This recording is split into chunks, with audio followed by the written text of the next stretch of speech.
लोकसभा चुनावों के नतीजों ने उत्तर प्रदेश में मिशन 2027 के विधानसभा चुनावों के लिए अभी से नए संकेत दे दिए हैं।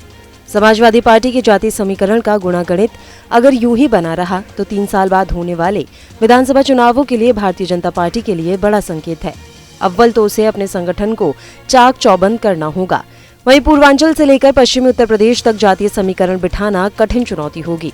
साथ ही युवाओं और रोजगार पर ध्यान देना भी जरूरी नजर आ रहा है। समाजवादी पार्टी भले ही लगातार वर्ष 2014 का लोकसभा चुनाव, वर्ष 2017 का विधानसभा, वर्ष 2019 का लोकसभा चुनाव और वर्ष 2022 का विधानसभा चुनाव हारी हो, लेकिन उसने लड़ना या यूं कहें संघर्ष करना नहीं छोड़ा। वर्ष 2022 के चुनाव में सपा ने बीजेपी की रणनीति की तर्ज पर गैर यादव ओबीसी के साथ ही गैर जाटव दलितों का कार्ड खेला था। समाजवादी पार्टी ने बीजेपी के खेमे में शामिल रहे ओम प्रकाश राजभर के अलावा दारा सिंह चौहान को साथ लेकर बिसात बिछाई थी और 125 सीटें हासिल कर बीजेपी को कड़ी चुनौती पेश की थी। कुछ इसी तर्ज पर अखिलेश ने इस बार लोकसभा चुनाव में पीडीए या यूं कहें गैर यादव गैर मुस्लिम रणनीति के तहत ओबीसी और दलित प्रत्याशियों को तवज्जो दी। यही कारण है कि बीते विधानसभा चुनाव में जहां समाजवादी पार्टी का वोट प्रतिशत 32% था, वह 2024 में बढ़कर 33% से ज्यादा जाता दिखाई दे रहा है। वर्ष 2022 के चुनावों में 37 साल बाद किसी सियासी दल की सरकार लगातार दूसरी बार बन सकी थी। कहना गलत ना होगा कि मुख्यमंत्री योगी आदित्य के नेतृत्व में योगी सरकार ने कानून व्यवस्था और भ्रष्टाचार पर लगाम के बूते ही सत्ता दोबारा हासिल की थी। ये बात दीगर है कि बीजेपी की सीटें वर्ष 2017 की 325 की तुलना में 2022 में 255 तक सीमित हो गई थी।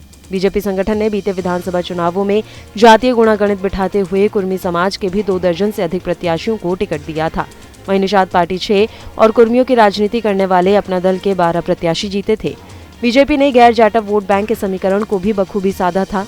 लब्बो-लुआब ये है कि अगले विधानसभा चुनावों में बीजेपी को अपना घर संजोए रखने के लिए जातीय समीकरण के साथ ही संगठन के भी कील कांटे दुरुस्त करने होंगे।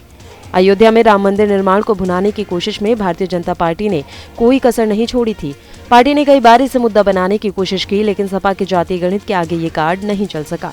मसलन अयोध्या लोकसभा चुनाव में जहां राम मंदिर का निर्माण हुआ, बीजेपी न केवल हारी बल्कि बीजेपी फैजाबाद मंडल में पड़ने वाली सभी 5 सीटों पर अम्बेडकर नगर, अमेठी, अयोध्या, सुल्तानपुर और बाराबंकी लोकसभा सीटें भी हार गई।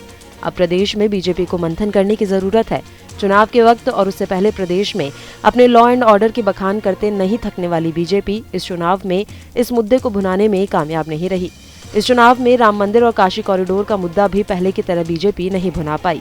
बीजेपी को इस बात पर भी मंथन करने की जरूरत है कि बीजेपी हर चुनाव प्रधानमंत्री नरेंद्र मोदी के चेहरे पर नहीं लड़ सकती। आपको स्थानीय चेहरे को भी तहजीब देने की जरूरत है। जैसे यूपी में योगी आदित्यनाथ को मुख्यमंत्री से हटाने वाले अरविंद केजरीवाल के बयान पर जब बीजेपी के शीर्ष नेतृत्व ने खंडन नहीं किया तो उनके समर्थकों में गलत मैसेज किया। तो इन चीजों को भी बीजेपी को अब सुधारने की बेहद जरूरत है।